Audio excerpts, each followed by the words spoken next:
First unit है वो introduction है, फर्स्ट यूनिट जस्ट इंट्रोडक्शन है। जो हमारा एक्चुअल प्रोग्रामिंग है, एक्चुअल प्रोग्रामिंग स्टार्ट होगा यूनिट 2 से, यूनिट 2 से की एक्चुअल प्रोग्रामिंग स्टार्ट होगी। ठीक है, तो सबसे पहले हम यहाँ पर पीपीएस का जो टाइटल है प्रोग्रामिंग, पीपीएस का जो टाइटल है यानी कि जो फुल फॉर्म है प्रोग्रामिंग, इसको हम थोड़ा सा देखते हैं। प्रोग्रामिंग, प्रोग्रामिंग को आप दो अलग अलग पार्ट में डिवाइड कर सकते हैं। इसको हम डिवाइड कर सकते हैं program plus ING, program plus ING, इस तरीके से हम क्या कर सकते हैं, डिवाइड कर सकते हैं। इसमें यदि आप बात करें सबसे पहले प्रोग्रामिंग,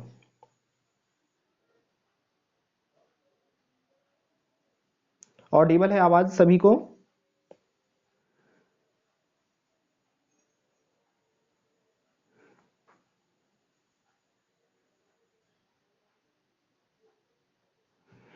ठीक है, जो आज का क्लास है पहले से बार बार बता रहे हैं डेमो क्लास है। ठीक है, आपकी जो एक्चुअल क्लासेस हैं वो स्टार्ट होंगी 14 दिसंबर से।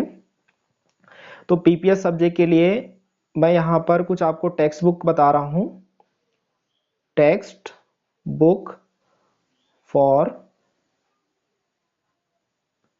Text book for PPS, text book for PPS. ठीक है, तो इसको नोट कर लेंगे।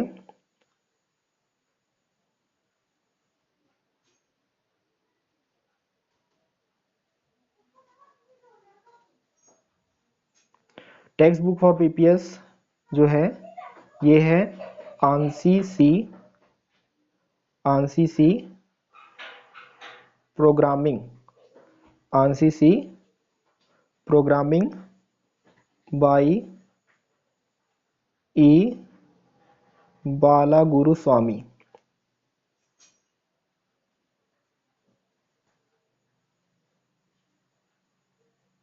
ठीक है, ये आपको एक टेक्स्ट बुक लगेगी। जो दूसरे टेक्स्ट बुक आपके लिए रिक्वायर्ड है वो है लेट अस सी, लेट अस सी, और इस बुक के राइटर हैं यशवंत, यशवंत कानेटकर, इसके राइटर हैं यशवंत कानेटकर।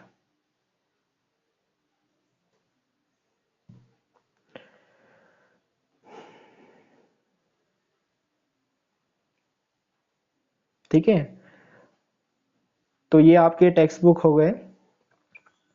जो आपकी क्लासेस चलेंगी, क्लासेस जो चलेंगी वो कंटिन्यूअस, कंटिन्यूअस 2 आवर्स की चलेंगी, 2 आवर्स की चलेंगी आपकी क्लासेस। क्लासेस का जो पॉसिबल टाइम टेबल है, अच्छा फर्स्ट बुक का नाम क्या था?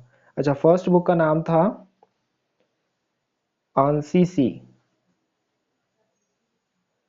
फर्स्ट बुक का नाम था आंसी सी।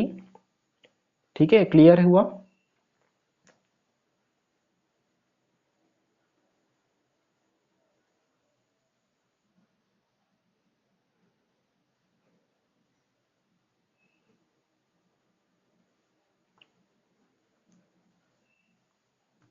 ठीक है, आज हम आपको एक सिंपल सा एग्जांपल बता रहे हैं प्रोग्राम का।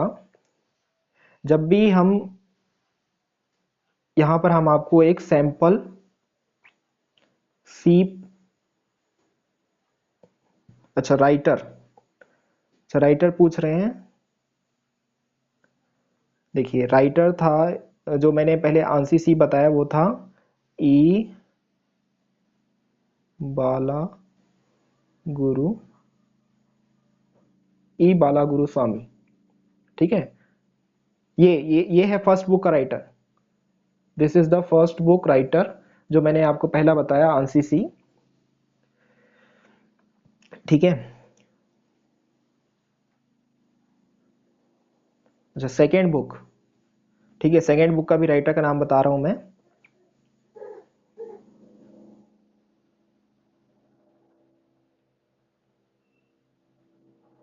देखो सेकेंड बुक का राइटर था यशवंत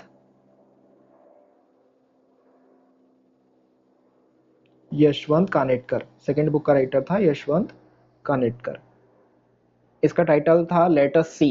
यशवंत कानेटकर जो सेकेंड बुक हमने आपको बताया उसका टाइटल है लेट अस सी। ठीक है, नोट कर लिया सभी ने? Clear orders. ठीक है, इसके बाद हम आपको यहाँ पर एक छोटा सा सैंपल सी प्रोग्राम बता रहे हैं। यहाँ पर हम आपको एक सैंपल सी प्रोग्राम बताएंगे। ठीक है, तो सभी लोग हेडिंग डाल के रख लीजिए अपने कॉपी में, नोटबुक जो भी आपके पास है उसमें एक हेडिंग डाल के रख लीजिए, सैंपल सी प्रोग्राम। ठीक है, तो जब भी हम कोई प्रोग्राम लिखते हैं, जब भी हम कोई भी सी का प्रोग्राम लिखेंगे, सबसे पहले हमको लिखना होगा हैश।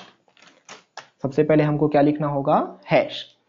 अब इस हैश के साथ हमको लिखना होगा कुछ हेडर फाइल्स। इस हैश के साथ हमको लिखना होगा कुछ हेडर फाइल्स, और हेडर फाइल्स के लिए साथ साथ हमको एक कीवर्ड चाहिए या डायरेक्टिव चाहिए। ठीक है, तो मैं यहाँ पर आपको बता रहा हूँ, हैश के साथ हम लिखेंगे इंक्लूड। हैश के साथ हम लिखेंगे इंक्लूड। विजिबल है सभी को? इंक्लूड। ठीक है, हैश इंक्लूड stdio.h।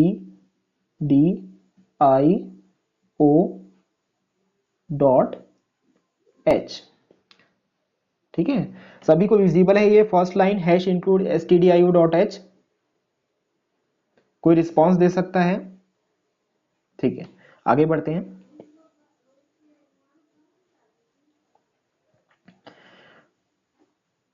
इसके बाद है next hash include conio. Hash include, हाँ केस सेंसिटिव है, हाँ लौकिक। ये जो मैं लिख रहा हूँ ये केस सेंसिटिव है। जो भी मैं यहाँ पर लिखा हूँ सारे के सारे स्मॉल लेटर्स हैं, कोई भी इसमें अपर केस नहीं है। ठीक है, कोनियो डॉट एच। तो जब भी आप सी का प्रोग्राम बनाएंगे आपको इन सभी को लिखना जरूरी है। ठीक है, ठीक है सर, सी लैंग्वेज केस सेंसिटिव होता है क्या? हाँ केस सेंसिटिव होता है, केस सेंसिटिव होता है। ठीक है, अब मैं इसका एग्जांपल आपको कैसे दूं? इसका एग्जांपल जैसे देता हूं, जैसे मान लीजिए यहां पर मैंने लिखा इंक्लूड। सपोज मैंने यहां पर लिखा इंक्लूड, और दूसरा मैंने लिखा इंक्लूड, दूसरा मैंने लिखा इंक्लूड। अब ये दोनों को यदि मैं बोलूं सेम है क्या? नहीं, ये सेम नहीं है। सी क्या मानेगा? सी बोलेगा कि ये दोनों डिफरेंट है ना? ये इंक्लूड अलग है और ये इंक्लूड अलग है। क्लियर हुआ कि सी केस सेंसिटिव है कि नहीं है? सभी को क्लियर हुआ? ठीक है, ठीक है, यहां पर थोड़ा सा इरेजर का, अच्छा हाँ इरेजर मिल गया, इरेजर का प्रॉब्लम आ रहा था। ठीक है, ये इरेजर थोड़ा सा स्लो है यहां पर। ठीक है, अब देखिए जैसे मैंने आपको यहाँ पर दो हेडर फाइल लिखे, एक stdio.h और conio.h। तो यहाँ पर एक क्वेश्चन आपके दिमाग में उठना चाहिए या उठा भी होगा कि व्हाट इज हैश? ये हैश क्या है? ये हैश क्या है? ये जरूर उठेगा आपके दिमाग में। आया आपके दिमाग में ऐसा क्वेश्चन, व्हाट इज हैश? ठीक है, तो ये जो हैश है, ये हैश प्री प्रोसेसर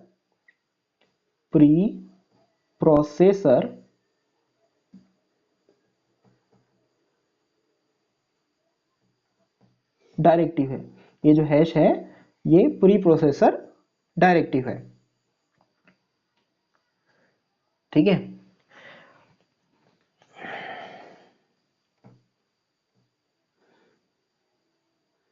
इसके बाद इसी में जो नेक्स्ट लाइन है या जो नेक्स्ट वर्ड है वो क्या है, इंक्लूड है। नेक्स्ट है इंक्लूड। तो इंक्लूड का यूज किस लिए होता है, इंक्लूजन पर्पस के लिए। इंक्लूड का यूज होता है इंक्लूजन पर्पस के लिए या किसी भी चीज को ऐड करने के लिए। इंक्लूड का यूज होता है इंक्लूजन पर्पस के लिए या किसी भी चीज को ऐड करने के लिए। ठीक है, क्लियर है यहां तक सभी को? ठीक है,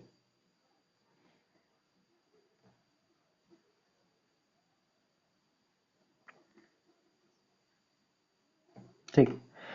इसके बाद, हाँ क्लियर है शायद, ठीक है।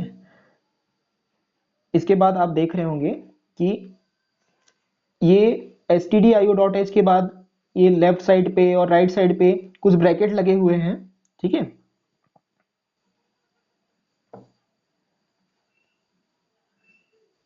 ठीक है, इस तरीके के क्या लगे हुए हैं, ब्रैकेट लगे हुए हैं। तो इनको क्या बोला जाता है, इनको बोला जाता है एंगल ब्रैकेट। इनको बोला जाता है एंगल एंगल ब्रैकेट। ठीक है, अब ये लेफ्ट साइड का है और ये राइट साइड का है। ठीक है, तो इसको आप बोल सकते हो लेफ्ट एंगल ब्रैकेट और इसको बोल सकते हो आप राइट एंगल ब्रैकेट। इसी एंगल ब्रैकेट को इसी एंगल ब्रैकेट को दूसरे टर्म्स में हम बोलते हैं डीलिमिटर। इसी को हम बोलते हैं दूसरे टर्म्स में डीलिमिटर। अब इसको डीलिमिटर क्यों बोलते हैं, क्योंकि ये जो डीलिमिटर है इससे ये पता चलता है कि इस stdio.h की जो रेंज है यहां से लेके यहां तक है, इसलिए हम बोलते हैं इसे डीलिमिटर। सभी को क्लियर है?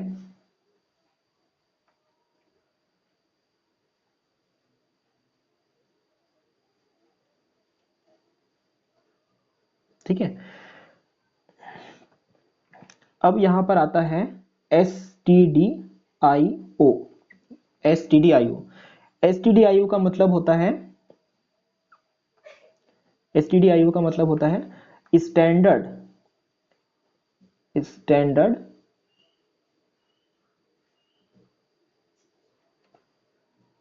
Input standard input output. stdio का मतलब होता है स्टैंडर्ड इनपुट आउटपुट। ठीक है, जो लोग इस क्लास को शायद मिस कर चुके हैं या फिर please go back one step. हाँ, कहाँ पे जाऊं Jayaprakash, go back one step बोल रहे हो आप? क्या क्या आपको समझ में नहीं आया, कमेंट में बताइए। जयप्रकाश, आपको कौन सा पॉइंट समझ में नहीं आया, कमेंट में बताइए जल्दी।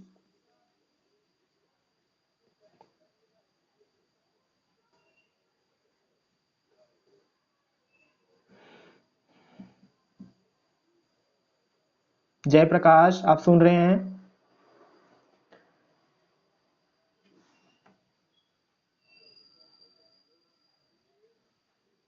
ठीक है, अच्छा जस्ट प्रीवियस वन, अच्छा जस्ट प्रीवियस वन बोल रहे हैं।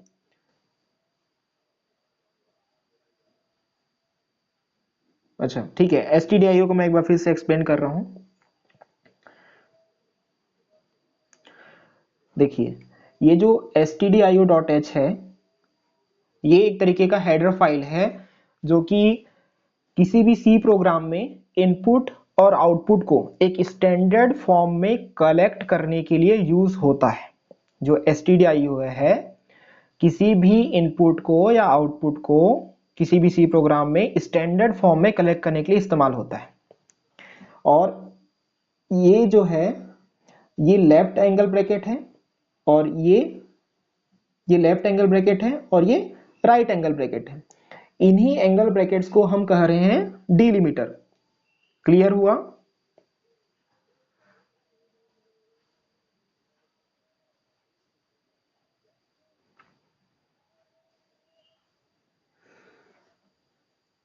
क्लियर है सभी को? प्लीज रिस्पॉन्स दीजिए।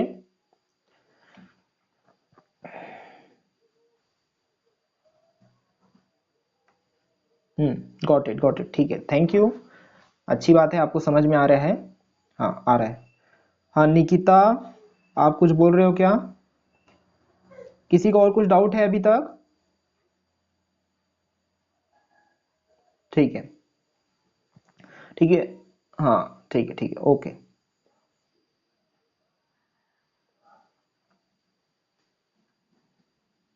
Those bracket are used to set limits। हाँ, लिमिट सेट करने के लिए बोल सकते हैं। यदि आप किसी प्रोग्राम के शुरुआत में लिख रहे हैं, मान लीजिए आपने किसी प्रोग्राम की शुरुआत में लिखा stdio.h, किसी प्रोग्राम की शुरुआत में लिख दिया, तो stdio.h का जो स्कोप है सिर्फ उसी प्रोग्राम तक सीमित रहेगा, सिर्फ वो उसी प्रोग्राम में इस्तेमाल होगा। यदि आप किसी प्रोग्राम की शुरुआत में लिख रहे हैं तो उसका मतलब वो सिर्फ और सिर्फ उसी प्रोग्राम के लिए इस्तेमाल होगा। क्लियर है?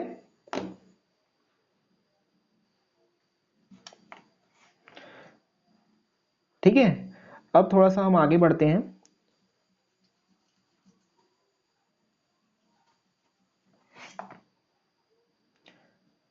What is meant by delimiter? देखो, डीलिमिटर का भी मतलब वही है कि इस पर्टिकुलर प्रोग्राम को, हाँ बताऊंगा प्रोग्राम क्या है, बताऊंगा, बिल्कुल बताऊंगा। पहले इसको थोड़ा सा कंप्लीट होने दो, ठीक है। देखो, डीलिमिटर मतलब stdio.h का जो लिमिट है सिर्फ इस पर्टिकुलर लाइन ऑफ कोड तक ही सीमित है। stdio यहां तक सीमित है, ठीक है। और ये यहां तक सीमित होने के साथ साथ ये इस प्रोग्राम के लिए भी यूज हो रहा है, इसलिए हम इसको बोल रहे हैं डीलिमिटर। क्लियर है? क्लियर हुआ सभी को?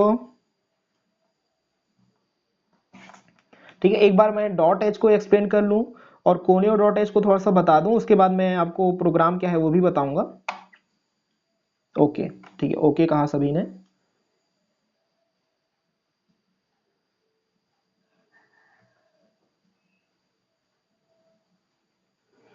ठीक है, ये आज फर्स्ट डे है, डेमो क्लास है ना। नेक्स्ट टाइम से हम कोशिश करेंगे कि अच्छे से आपको भी विजिबल हो, अच्छे से आपको भी विजिबल हो, और हम और बेटर और इंटरेक्टिव ढंग से पढ़ाने का कोशिश करेंगे।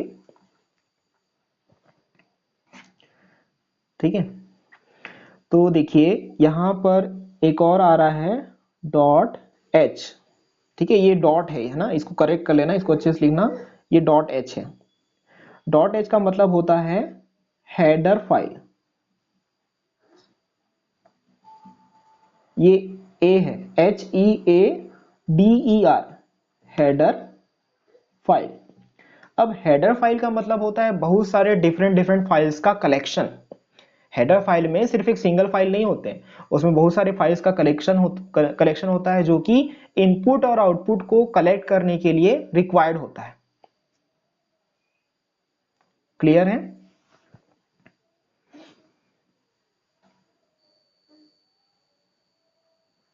ठीक है, थोड़ा सा आगे बढ़ते हैं।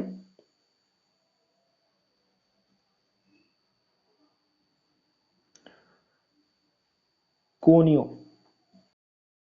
अब हम बात करते हैं कोनियो के बारे में। कोनियो का मतलब है कंसोल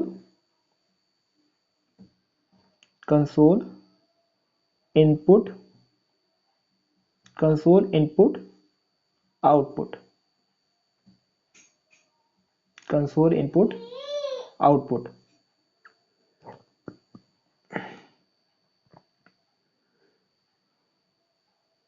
ठीक है, अब ये कोनियो यानी कि कंसोल इनपुट आउटपुट क्यों यूज होता है? ये इसलिए यूज होता है ताकि जो भी आप इनपुट देंगे या जो भी आउटपुट देंगे उसको एक कंसोल विंडो में हम इजीली शो करा सकें, इसलिए इस्तेमाल होगा कोनियो डॉट एच का। भले ही हमने यहाँ पर दो हेडर फाइल्स लिखे हैं, लेकिन यदि आप डिफरेंट डिफरेंट कंपाइलर्स को देखें, डिफरेंट डिफरेंट कंपाइलर्स को देखें आप ऑनलाइन, बहुत सारे कोडिंग यदि आप सर्च करेंगे तो आपको शायद ये लिखा मिलेगा कि कुछ कुछ प्रोग्राम्स में सिर्फ और सिर्फ stdio.h का भी इस्तेमाल हुआ है, और सिर्फ stdio.h की मदद से भी बनाया जा सकता है प्रोग्राम। क्लियर है सभी को? Please give response.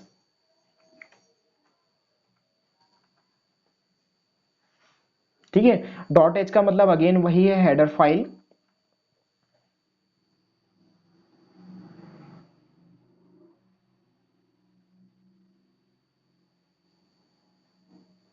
ये आफ्टर 12 लेफ्ट, ये आफ्टर 12 कौन है, कोई बता सकता है?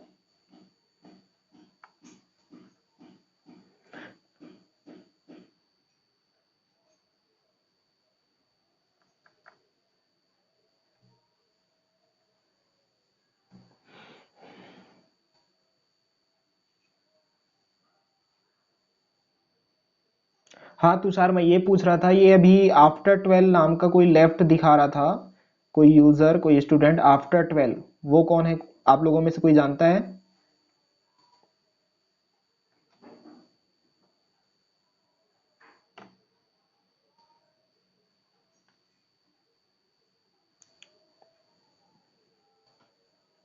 नहीं सर। अच्छा, सलील रोज तिर्की है। ठीक है, कोई बात नहीं, कोई बात नहीं, आगे बढ़ते हैं।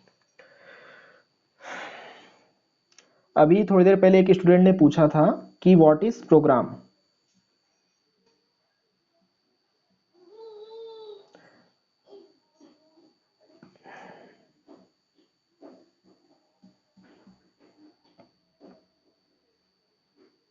देखिए, जो प्रोग्राम है,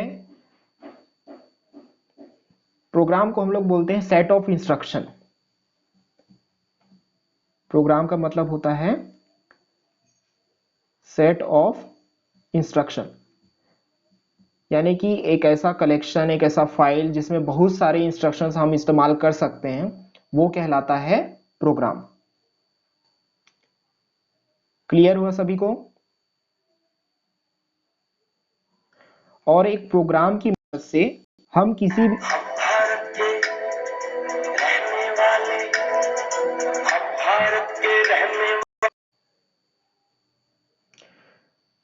सॉरी फॉर द डिस्टरबेंस। जैसे कि मैं आपको बता रहा था कि प्रोग्राम का मतलब होता है set of instruction. Set of instruction, इनकी मदद से हम किसी भी प्रॉब्लम को ऑटोमेटेड तरीके से कंप्यूटर की हेल्प से सॉल्व कर सकते हैं। क्लियर हुआ सभी को?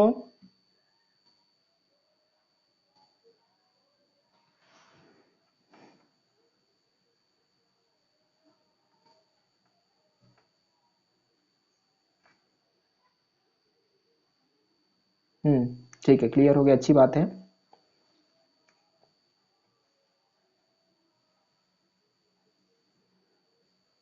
और किसी ने अभी एक डिस्क्राइब वर्ड से एक क्वेश्चन पूछा था, उस क्वेश्चन को एक बार फिर से पोस्ट करेंगे, थोड़ा सा स्क्रीन से जल्दी गायब हो जा रहा है। किसी ने अभी डिस्क्राइब करके कुछ क्वेश्चन पूछा था। अच्छा, धनेंद्र ने पूछा था, हाँ बोलो, हाँ बोलो धर्मेंद्र। अच्छा, डिस्क्राइब अबाउट कंसोल विंडो, ठीक है ठीक है, ओके ओके, बता रहा हूँ। ठीक है, मैं पहले थोड़ा सा बोर्ड को क्लियर कर देता हूँ यहाँ पर, क्लियर ऑल ड्राइंग्स, ओके। अब कंसोल विंडो क्या होता है? सपोज आपने कोई प्रोग्राम बनाया, सपोज आपने कोई प्रोग्राम बनाया, तो ये प्रोग्राम हमने लिख तो दिया है, लेकिन जब तक आप इसे किसी सॉफ्टवेयर पे नहीं लिखोगे, जब तक आप इसे किसी भी सॉफ्टवेयर पे नहीं लिखोगे या किसी भी कंपाइलर पे नहीं लिखोगे, तब तक ये प्रोग्राम इंप्लीमेंट नहीं हो सकता। ठीक है, तो प्रोग्राम को हमको किसको लिखना पड़ेगा? प्रोग्राम को हमें लिखना पड़ेगा कंपाइलर पे या फिर एडिटर पे। कंपाइलर पे लिखना पड़ेगा या एडिटर पे लिखना पड़ेगा। इसके बाद क्या करोगे? आप प्रोग्राम को कंपाइल करोगे या फिर रन करोगे। है ना, कंपाइल करोगे या रन करोगे, आप दोनों कर सकते हैं, कोई दिक्कत नहीं है। यहां तक आपको समझ में आया कि मैं क्या बताना चाह रहा हूं? तुषार बताएंगे कौन सा कंपाइलर आपको यूज करना है, सब बताएंगे। प्लीज थोड़ा सा पेशेंस बना के रखो, ये डेमो क्लास है, ठीक है। ओके ओके ओके ओके, ठीक है। देखिए अभी मैंने आपको क्या बताया कि एक प्रोग्राम को जब भी हमें लिखना होता है तो हम उसे कंपाइलर पे लिखते हैं, उसे लिखने के बाद कंपाइल और रन करते हैं, ठीक है। तो जब भी आप प्रोग्राम को कंपाइल या रन करेंगे, जब भी आप प्रोग्राम को या तो कंपाइल करेंगे या तो रन करेंगे, तो ऐसा करने के बाद एक विंडो, सेपरेट विंडो ओपन होगा, ठीक है। सेपरेट विंडो इस तरीके से ओपन होगा, ठीक है, जिसपे प्रोग्राम का टाइटल हो सकता है, प्रोग्राम का टाइटल जरूर हो सकता है। सपोज हमारा प्रोग्राम का टाइटल था ऐड, ठीक है। तो जब भी आप इसको कंपाइल या रन करोगे तो उसमें आएगा ऐड डॉट exe, ऐसा नाम आ सकता है यदि आपने एडिशन का प्रोग्राम बनाया है और उसको ऐड डॉट सी इससे सेव किया है तब। तो इस विंडो में आप क्या करेंगे, इसी विंडो में इनपुट आप दे सकते हैं और इसी विंडो में आप आउटपुट दे सकते हैं, ठीक है। तो ऐसा कोई भी विंडो जो किसी भी प्रोग्राम को कंपाइल करने के बाद या किसी भी प्रोग्राम को बिल्डअप करने के बाद डिस्प्ले होता है, जिसमें आप इनपुट आउटपुट दोनों आप एंटर कर सकते हैं, वो कहलाता है कंसोल विंडो। वो कहलाता है आपका कंसोल विंडो। जनरली कंपाइलर्स में जो भी कंसोल विंडो होता है वो ब्लैक कलर का होता है, ठीक है। इसी कंसोल विंडो को कहीं कहीं टर्म्स पे हम आउटपुट विंडो भी कह सकते हैं। क्लियर हुआ सभी को? कंसोल विंडो क्लियर हुआ सभी को? हाँ यस, ठीक है ठीक है ठीक है, ओके ओके, ठीक है। यहाँ 241 हो चुका है। हमारा जो 1 घंटे का सेशन था उसमें से सिर्फ 18 to 19 मिनट्स ही बचे हुए हैं, ठीक है। हाँ ठीक है, 18 to 19 मिनट्स बचे हुए हैं। इसके बाद अप्रोक्स कुछ टाइम के बाद मेरा दूसरे ब्रांचेस में भी क्लास है, ठीक है। तो जो डेमो क्लास है ना, इस डेमो क्लास में हमने आपको एक छोटा सा डेमो बताया है ना। यहाँ पे यहाँ पे हम आपको फिलहाल किससे पढ़ा रहे थे, यहाँ पे फिलहाल अभी हम आपको व्हाइट बोर्ड से एक स्टडी डेमो दे रहे थे, ठीक है। अच्छा, देखिए जो अभी हमने आपको 2 लाइन का जो प्रोग्राम बताया था ना, जिसमें हैश इंक्लूड stdio.h और हैश इंक्लूड conio.h हुआ, conio.h हमने लिखा था, उसे एक बार थोड़ा सा कंप्लीट कर लेते हैं, ठीक है। देखिए after two after two header files, ठीक है। ये जो 2 हेडर फाइल्स लिखे थे हमने, उसके बाद हम लिख रहे हैं एक छोटा सा मेन फंक्शन। हम छोटा सा लिख रहे हैं मेन फंक्शन। अब ये जो मेन फंक्शन हम लिख रहे हैं, ये क्यों लिख रहे हैं? मेन फंक्शन जब भी हम लिखते हैं किसी भी प्रोग्राम में, तो हमारे कंपाइलर को ये पता चलता है कि हमारा सी का जो एक्चुअल प्रोग्राम है यहां से स्टार्ट हो रहा है, यहां से स्टार्ट हो रहा है। मेन फंक्शन लिखने से ये पता चलता है। समझ में आया सभी को?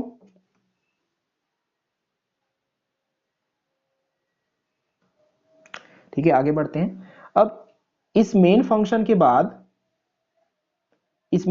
बाद हम एक करली ब्रेसेस यूज करते हैं। इसको हम बोलते हैं ओपनिंग करली ब्रेसेस।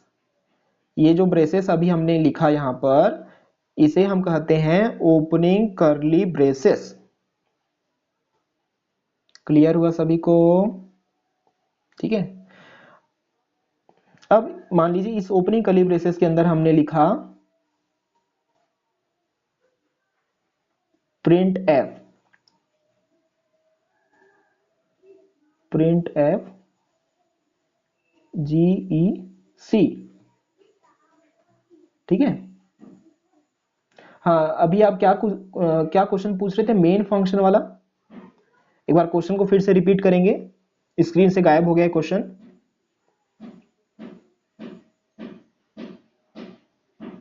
अभी क्या क्वेश्चन पूछे, मेन फंक्शन वाला, उसको रिपीट कर दो। अभी किसी ने कुछ क्वेश्चन पूछा ना? अच्छा, मेन फंक्शन का कुछ एग्जांपल। अच्छा, मेन फंक्शन का एग्जांपल देखिए, अभी जनरली जब भी हम मेन फंक्शन लिखेंगे वो तो इसी तरीके से लिखेंगे, और भी इसके यदि आप अदर एग्जांपल पे देखें तो और भी एग्जांपल हो सकता है, जैसे कि हो सकता है इंट मेन फंक्शन भी हो सकता है ना। और कौन सा हो सकता है, मैं यहाँ पर थोड़ा सा बोर्ड को क्लियर कर दे रहा हूँ। इसके अलावा एक और एग्जांपल हो सकता है, वो हो सकता है void main function. Void main function भी हो सकता है, ठीक है। क्लियर हुआ कौन कौन सा एग्जांपल है? अभी शायद तुषार या हिमांशु किसी ने क्वेश्चन पूछा था एग्जांपल्स ऑफ मेन फंक्शन, तो इस और भी बहुत सारे होते हैं, बेसिकली ये 2-3 ही यूज होते हैं। क्लियर हुआ, ठीक है। जो अभी हमने लिखा ना, मेन फंक्शन के बाद ओपनिंग, मेन फंक्शन के बाद हमने यहाँ पर क्या लिखा, ये लिखा हमने ओपनिंग कर्ली ब्रेसेस, उसके बाद हमने लिखा प्रिंट एफ GC, ऐसा लिखा, ठीक है।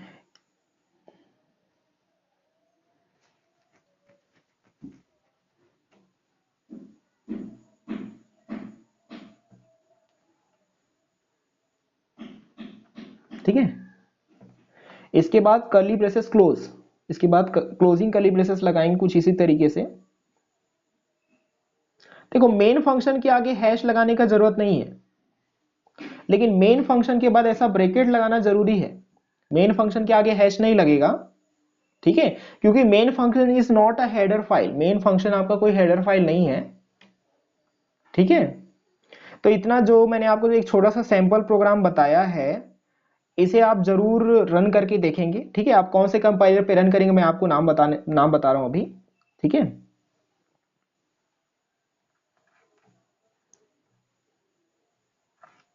ठीक है, यदि आपके पास लैपटॉप है या कंप्यूटर है मान लीजिए, तो आप यूज कर सकते हैं Devsi plus plus compiler use कर सकते हैं, ठीक है। और यदि आपके पास मान लीजिए कंप्यूटर नहीं है, लैपटॉप नहीं है, तो आप यूज कर सकते हैं CPP ड्रॉइड, तो आप यूज कर सकते हैं CPP ड्रॉइड। समझ में आया सभी को, ठीक है। देखिए, ये अभी आपको एक्चुअल प्रोग्राम नहीं बताया गया एकदम, है ना। हो सकता है इस प्रोग्राम में कुछ एरर भी आ सकता है ना। इस प्रोग्राम में हो सकता है कि कुछ पॉसिबल एरर भी आ सकता है ना। ठीक है, तो ये हम आपको क्यों बता रहे हैं, है ना, जो हमने आज का आपको एक छोटा सैंपल प्रोग्राम बताया, क्यों बताया, ताकि आप थोड़ा सा प्रोग्राम बनाना स्टार्ट करो, ठीक है। क्योंकि इस सब्जेक्ट में आपको बहुत सारे प्रोग्राम बनाने पड़ेंगे। क्लियर है सभी को, ठीक है।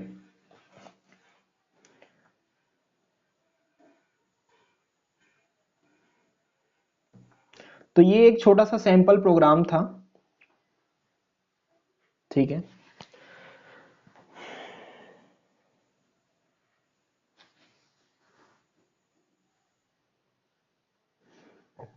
यस सर, गॉट, ठीक है, ठीक है, ठीक है। देखिए, पहले जो ऑनलाइन क्लासेस चले हैं,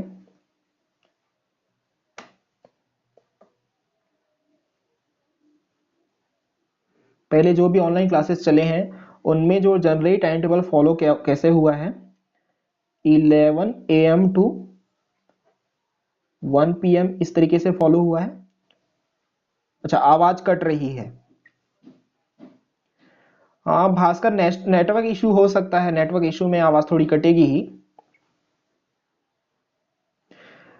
हम कोशिश करेंगे कि यदि ऐसी आवाज की प्रॉब्लम आ रही है, नेटवर्क की प्रॉब्लम आ रही है, तो इसके लिए हम शायद इसको जो अभी हमने क्लास आपकी ली है इसको हम सेव करके भी रखेंगे।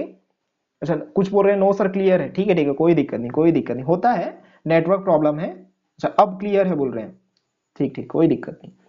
तो ऑनलाइन क्लास आपकी कुछ इस तरीके से चल सकती हैं, 11 AM टू 1 PM और 2 PM टू 4 PM। हाँ अभी किसी ने कुछ क्वेश्चन पूछा, प्लीज क्वेश्चन को रिपीट करें, क्वेश्चन स्क्रीन से गायब हो गया है।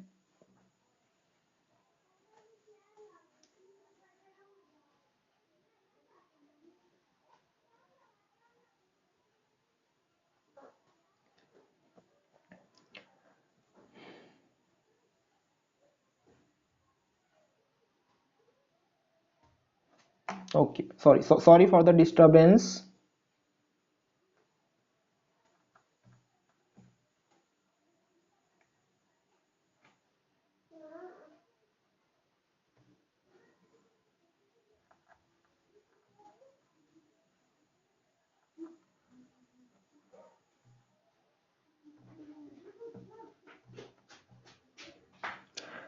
ये सभी को दिखाई दे रहा है जो मैंने अभी लिखा हुआ है?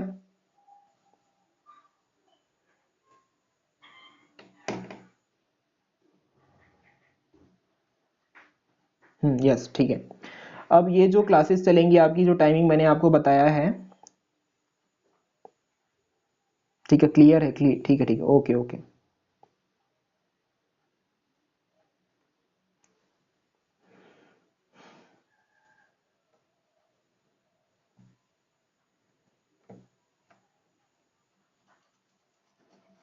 ये जो क्लासेस चलेंगी 6 days, 6 days in a week.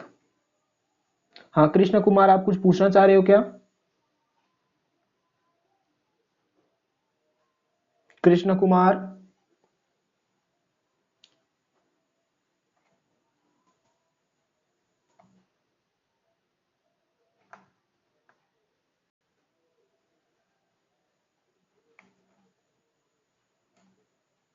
अच्छा नहीं, ठीक है।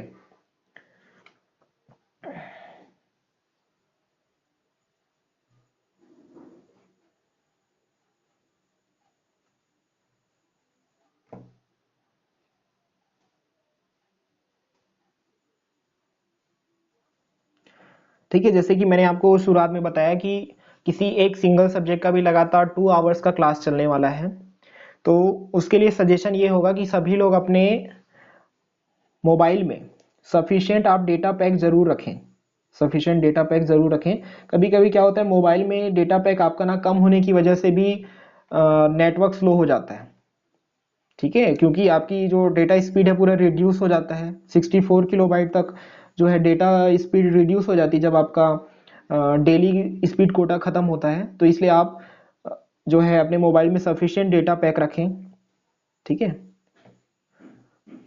कोशिश करें कि आप जो पैक यूज कर रहे हैं वो 1 GB डेली, 1 GB डेली वाला पैक होना चाहिए, तभी आप सारे ऑनलाइन क्लासेस को बहुत ही अच्छे ढंग से स्मूथली अटेंड कर पाएंगे, क्योंकि डेली आपका 4 आवर्स चलना है, ठीक है। तो इस हिसाब से वीक में यदि आप काउंट करेंगे तो 4 × 6 24 है ना, सप्ताह में आपके 24 घंटे, है ना, सप्ताह में 24 घंटे आपके ऑनलाइन क्लासेस चलेंगी, 24 घंटे एक सप्ताह में, है ना, रोज 4 4 घंटे, है ना, 4 × 6, एक दिन में 24 घंटे नहीं बोल रहा हूं, 6 दिनों में 24 घंटे बोल रहा हूं। क्लियर हुआ सभी को?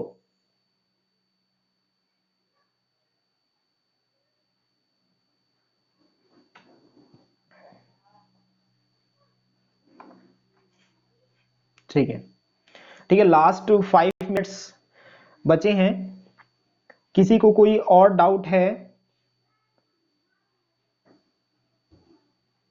तो पूछ सकता है ना, किसी को कोई डाउट है तो पूछ सकता है, लास्ट 5 मिनट बचे हुए हैं।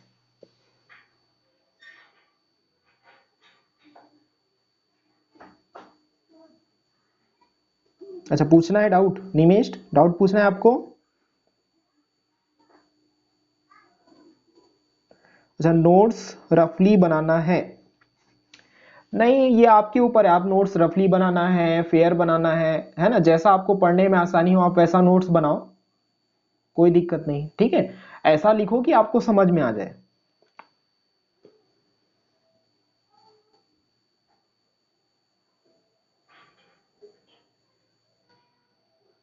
सर डाउट नहीं, एक सजेशन है। क्या सजेशन है भास्कर, बोलो।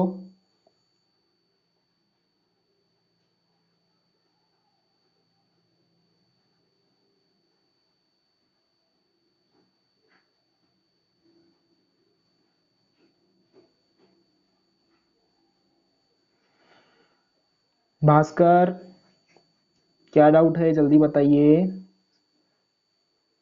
ठीक है, इस सेशन को एंड करने का टाइम नजदीक आ रहा है भास्कर। सर लाइव सेशन की जगह पर लेक्चर भेजा जा सकता है क्या? देखो भास्कर, करने को तो हम रिकॉर्डेड सेशन भी कर सकते हैं, लेकिन यहाँ पर जो रिकॉर्डेड सेशन प्ले करने का ऑप्शन फिलहाल तो मिला नहीं। अच्छा, यूट्यूब चैनल पे, हाँ यूट्यूब चैनल पे तो मैं बना ही दूंगा, उसमें दिक्कत नहीं है, यूट्यूब चैनल पे बना ही दूंगा। ठीक है, यहाँ लाइव क्लासेस तो चलें, यदि यहाँ पर लाइव क्लासेस चलती हैं तो लाइव भी लेंगे। ठीक है। अच्छा ब्रदर, फिर डाउट्स क्लियर नहीं हो सकता, हाँ ये भी बात सही है। ठीक है, तो डाउट्स तो क्लियर करने के लिए आप मैसेज भी कर सकते हो, कोई दिक्कत नहीं है, व्हाट्सएप पे मैसेज कर सकते हो, ईमेल कर सकते हो मुझे, ठीक है, टेक्स्ट मैसेज कर सकते हो, सब तो है आपके पास। ठीक है, कोई दिक्कत नहीं। लाइव चलेगा लाइव में ले लेंगे, रिकॉर्डेड चलेगा रिकॉर्डेड में लेंगे, हर तरीके से क्लासेस ले सकते हैं, कोई दिक्कत नहीं है। ठीक है।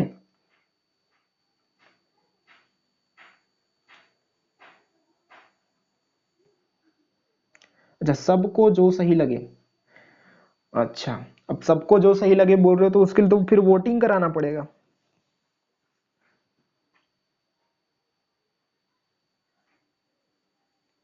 कृष्ण कुमार, आपका थम्स अप क्यों दिख रहा है लगातार?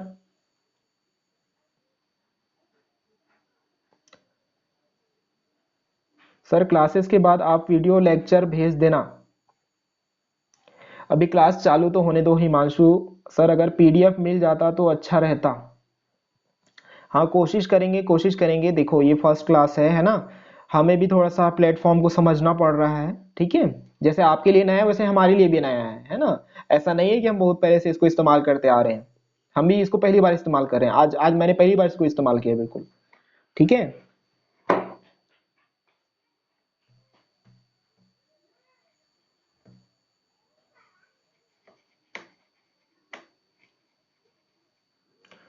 अच्छा सही बोल रहे हैं सर, हाँ ठीक है, अच्छी बात है, अच्छी बात है।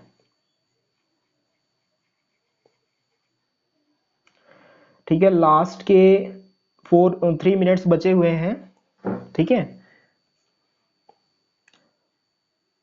हाँ अभी लास्ट में किसी ने कुछ बोला है, क्या बोला है भाई? सर इस्तेमाल कर, इधर एडवर्टाइज टाइप का बातें नहीं करें आप लोग, है ना। ठीक है, एडवर्टाइज जैसा वाली बातें नहीं करेंगे ऑनलाइन। ठीक है सर, ठीक है, देखते हैं जो जो बेटर हो सके उसको हम करेंगे यहाँ पर। सर टाइम टेबल मिल मिल नहीं गया, क्या बोल रहे हो इनोश? इनोश क्या बोलना चाह रहे हो, क्लियर बोलो इनोश।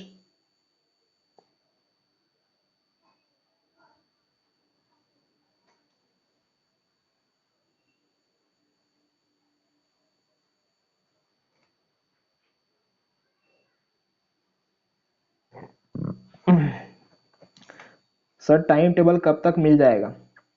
देखो मोस्ट पॉसिबिलिटी है कि टाइम टेबल जो है 14 दिसंबर को ही आए, है ना, उससे पहले आने का चांसेस कम है। ठीक है, 14 दिसंबर को ही आए। अब देखते हैं कब तक आता है ना टाइम टेबल, तो आ ही जाएगा, कोई दिक्कत नहीं उसमें। ये पॉसिबिलिटी है कि 14 दिसंबर तक आ जाए। ठीक है, ओके। सर लाइव वीडियो को ही सेव कर लिया जाए तो और अच्छा होता, डाउट भी क्लियर हो जाएगा। अब देखो जीसी रायपुर में क्या हो रहा है, जीसी बिलासपुर में क्या हो रहा है उसको तो नहीं बोल सकते, यहाँ जो हो रहा है उसके हिसाब से चलेंगे ना। ठीक है, जीसी रायपुर में क्या हो रहा है वो अलग कॉलेज है, उनका अलग है, चलता है, कोई दिक्कत नहीं। ठीक है। 14 दिसंबर से सब क्लास होगा क्या सर? वो टाइम टेबल के ऊपर डिपेंड करता है।